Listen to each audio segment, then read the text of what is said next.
Ola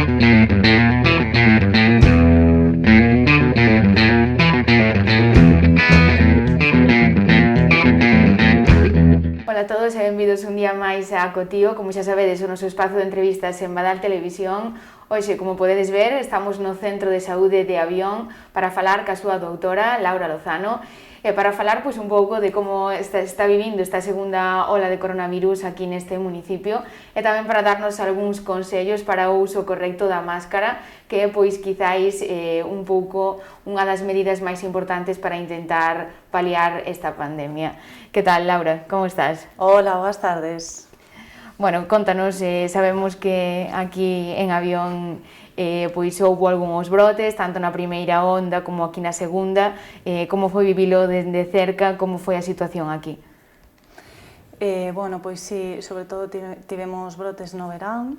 A verdad que cando hai un brote todo se volca no COVID, sí que deixamos de lado moitas enfermidades que non debería pasar así, pero bueno, ahora sí é certo que na segunda ola estamos un pouco máis tranquilos, porque tamén moita poboación se regresou a México e a outros países, e por eso agora en Avión estamos un pouco máis relaxados, de momento, que en calquera momento pode cambiar, está claro. Sí.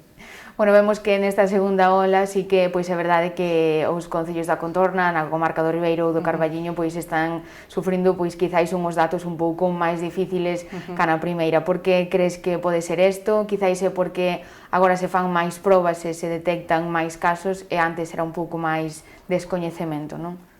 Bueno, pois, como ti dis, unha das causas pode ser esa, vale? Agora sí que se fan moitas máis probas que en marzo, abril, hai moitos máis test, e iso permite detectar moitos máis casos activos, non? Outra das causas tamén, claro, está nas reunións familiares, de amigos, e onde máis vemos que están os centros dos brotes. Bueno, ti comentábanos hai un ratiño que pois o verán foi como o foco máis importante de casos aquí en Avión. Quizáis é porque foi unha época na que nos relaxamos un pouco máis despois dun confinamento tan duro e pois o primeiro que vivimos na nosa historia, non? Pois sí, a verdade é que isto é algo moi novo para todos, tanto como profesionais como pois os ciudadanos. E sí que, claro, despois de toda esa época de confinamento hasta maio, parece que no verán foi como... E sí que eu creo que, bueno, que sí, igual descoidamos pois algunhas medidas preventivas. Sí. E, bueno, contanos un pouco cal é o protocolo que seguides aquí, pois cando un paciente pois ten algún síntoma, non sei se primeiro contacta por teléfono ou se pois tamén ten a posibilidade de vir ata aquí e de pois ter unha consulta, como facedes aquí? Vale, xeralmente suelen contactar por teléfono, é o que pedimos á poboación que antes de sair da casa que nos chamen por teléfono e se teñen síntomas enseguida nos pasan por teléfono o noso compañeiro. A outra modalidade é que a xente poda acudir, hai xente que en vez de chamar ven aquí ao centro. Temos unha sala preparada que está aquí ao lado, que é a sala COVID, entón toda a xente que chegue con síntomas respiratorios suxestivos de COVID pasa a esa sala e vémolo nesa sala. Se por teléfono valoramos, primeiro valoramos se temos que velo presencial ou non. Se pode quedar aillado na casa, damos as instruccións, solicitamos a PCR e eso, incidimos moito que estén illados no domicilio, tanto eles como os seus convivintes, ata saber o resultado do test e como evoluciona a súa enfermidade. Isto facemos tanto se veñen aquí como por teléfono. Si moi importante tamén, según uns datos clave, decidimos se hai que derivar a urxencias ou non.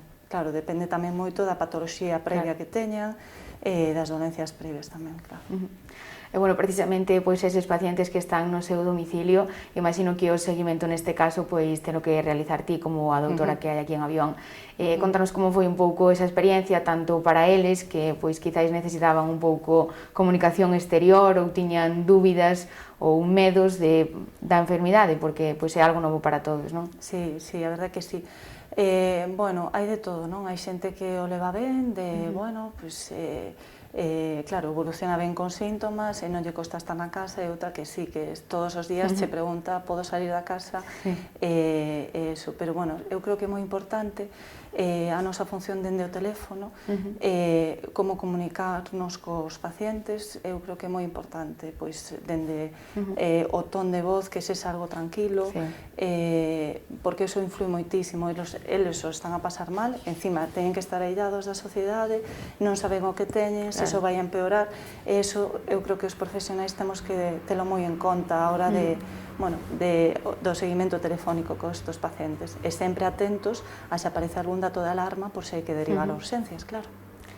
E, bueno, pois aquí en Avión gustaríame saber un pouco cal foi un pouco o rango de idade ou pois cales serían os principais síntomas, se se manteñen pois nunha liña máis leve ou se que tivestes casos un pouco máis graves, como foi a situación aquí durante estes meses.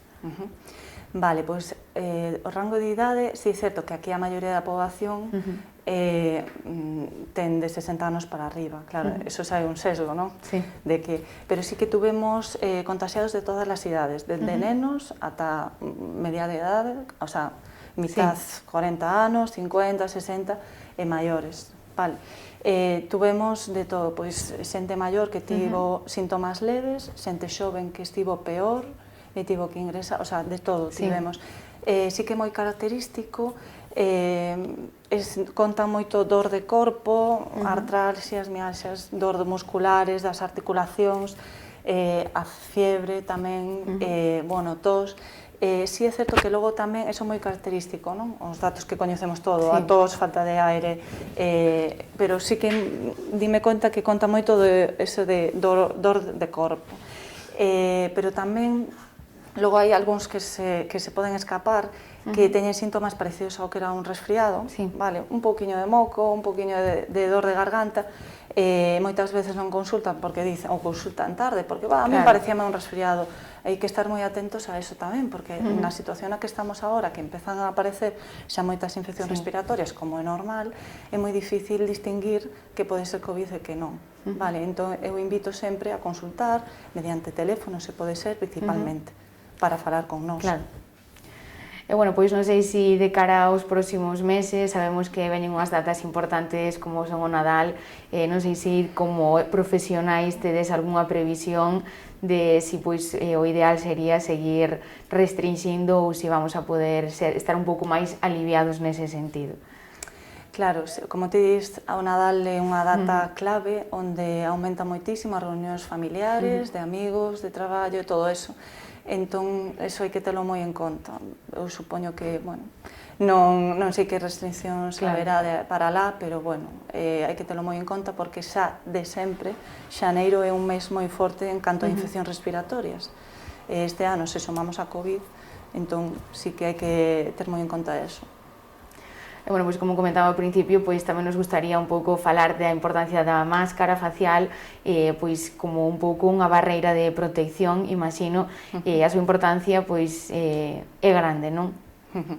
Sí, a verdad que a máscara é moi importante na transmisión do COVID, é moi importante poñela porque, bueno, pois se pode transmitir por gotas, incluso tamén se fala, aínda se está estudiando, que quede suspendido no aire, vale? Entón é moi importante usar a máscara sempre.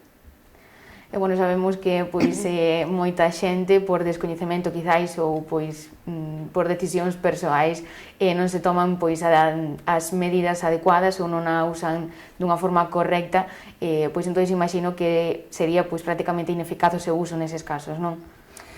Claro, o mal uso da máscara pode ser contraproducente, non? Porque se temos as mans sucias, andamos todo o rato tocando, ou a máscara o que permite tamén é que non levemos as mans ao nariz e a boca.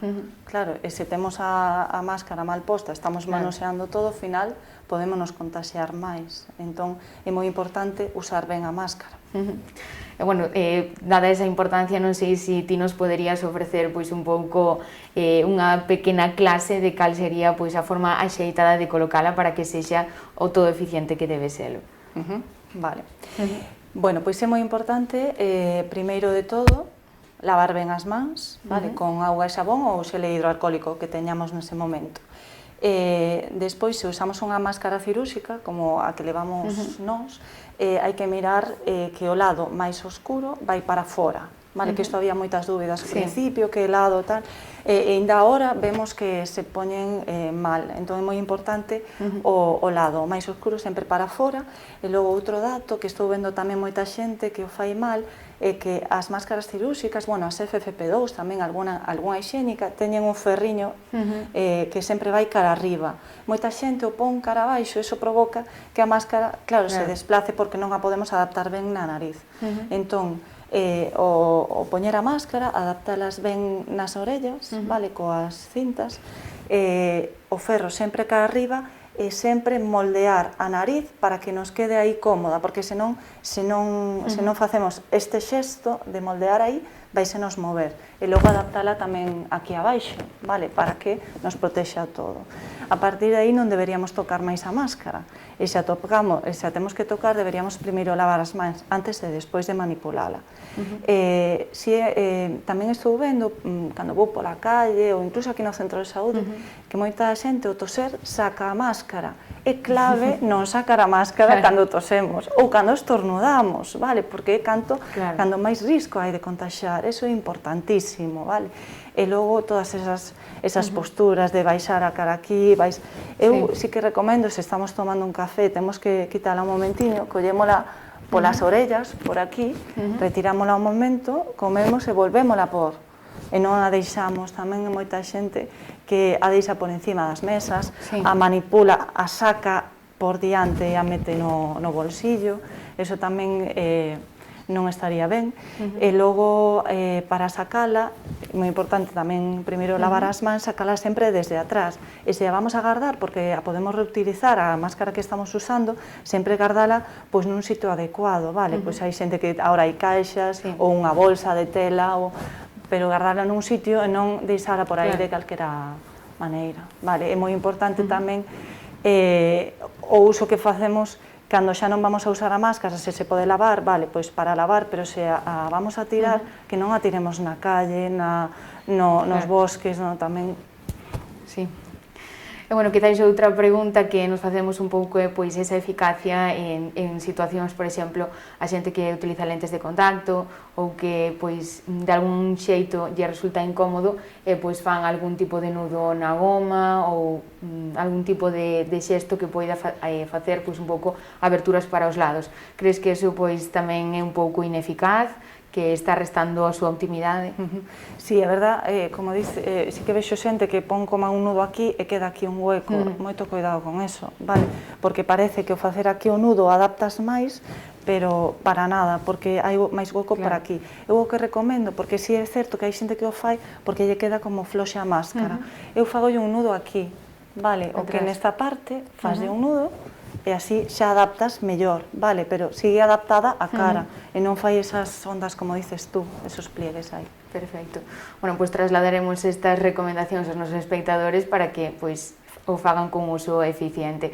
Non sei se pois ti nos queres facer algunha outra recomendación no día a día, algunhas cousas pequenas que podamos facer para minimizar un pouco os riscos, non? Bueno, pois tamén vou a decir, con respecto á máscara, que un dos erros que temos tamén é que ao pôr a máscara olvidámonos de todo o demais. Da igual a distancia, tengo máscara e parece que teño como un traxe que me protexe de todo, e o que noto é que a xente ao levar a máscara se acerca moito a outra xente, da igual, non me lavo as mans. É moi importante, aparte do uso da máscara, usar as outras medidas preventivas, como son a distancia social, lavar as mans constantemente tamén, e moito cuidado tamén coas superficies tamén. Vale, eu tamén quería decir que sí que estamos notando que, bueno, a segunda ola pesa, non estamos igual que a primeira, estamos todos moito máis cansados. Dentro do centro de saúde sí que estamos vendo enfermidades, bueno, patoloxías que están pendentes dende igual xaneiro, meses pendentes.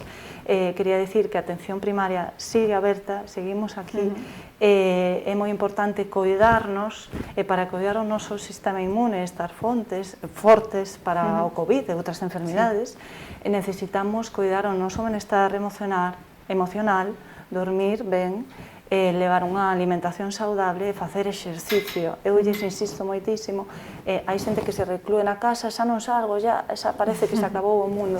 É moi importante, aquí temos moito aire libre, moito monte, sen cruzarnos igual con moita xente, para salir a camiñar, o COVID avanza, pero a vida sigue. Entón, coas medidas preventivas hai que seguir facendo cousas para a nosa saúde. Moi ben, pois moitas grazas, Laura, por abrirnos esta que é a túa casa, o teu lugar de traballo, e por darnos pois esos consellos para intentar pois que a situación intente ir un pouco a mellor, non? Que agora pois está un pouco complexa en todos os sitios da nosa zona. Moitas grazas, Laura. Moitas gracias a vos.